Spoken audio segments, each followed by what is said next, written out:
जनाब जवान की हो। हाँ देवर जी। मेरे भाई साहब आपका कहना है इस किला मोहबिराज का खाता खसरा हमारे पिताजी का मित्र है चाला सैयद जो कि राज बनारस के रहने वाले हैं। हाँ उन्हीं के पास यहाँ का जमीन का खाता खसरा है ना, क्योंकि आज मोहब्बत में मुझे कोई स्थान नहीं मिला था। यहाँ से मैं भाग कर गया राज बनारस। वही काला सैयद ने मुझे पोस पाल कर बड़ा किया। वही रहता था, वही जहां जानता होगा कि राज मोहब्बत में क्या है नहीं है मैं नहीं जानता हूँ। ठीक है मेरे भाई साहब,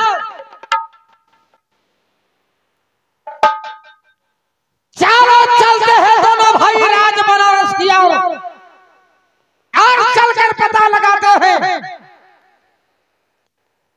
जिसके नाम से इस किला मोहबिराज का नाम होगा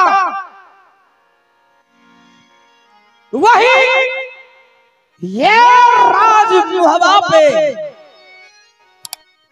ऐशो आराम करेगा, इस राज को राज भोगेगा और जिसके नाम से ये मुहब्बा किला राज नहीं होगा वो तीनों प्राणी इस मोहबिराज को छोड़कर चला जाए। क्या आपको मंजूर है? रुदल लेडीज के बाद छोड़ो, दोनों भाई मिलजुल कर रहो। क्या जाएगा राज बनारस से? राज मोहब्बत दोनों भाई का है। अब सर से पानी नीची हो चुकी है और अपने अपने हक हिस्सा के लिए कोई भी मरता है। अगर तुम चाह रहे हो रुदल, चलो राज बनारस। अरे चलो दादा किला बनारस को भैया बोला करो जी परा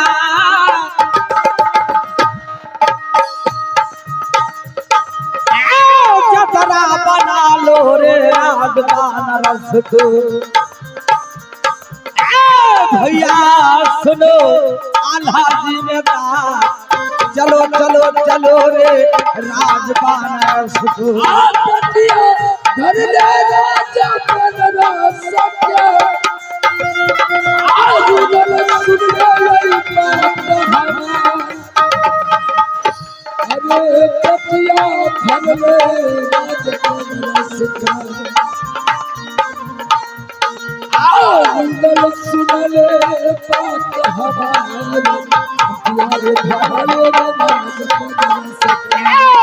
अरे चला दीवाना चला दीवाना रुदल महाराज, चला दीवाना मुहब्बा वाला।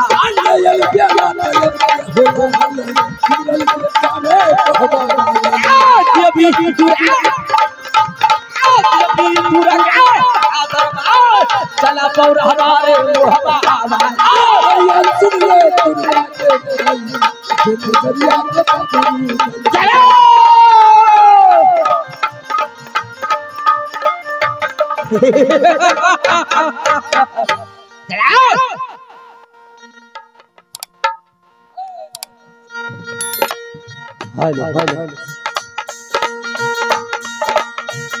लिखने वाले लिख डाले,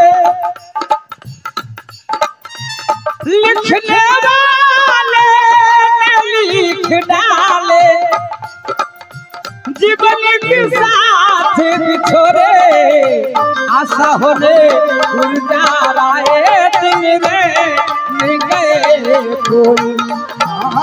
आशा होने गुजाराए दिन रे गए कोई। लिखने वाले लिख डाले, लिखने वाले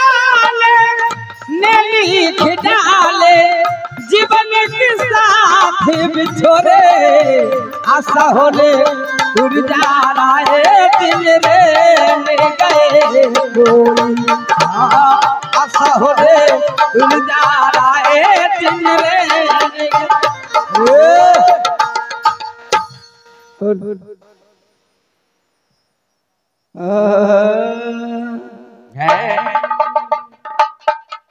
और छोटा सा और मस्ती गाना बाला रस लगई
रे बेटाली राम राम आपको राम बेहुदा हरम खोर सलाम वालेकुम किया जाता है कि राम राम किया जाता है।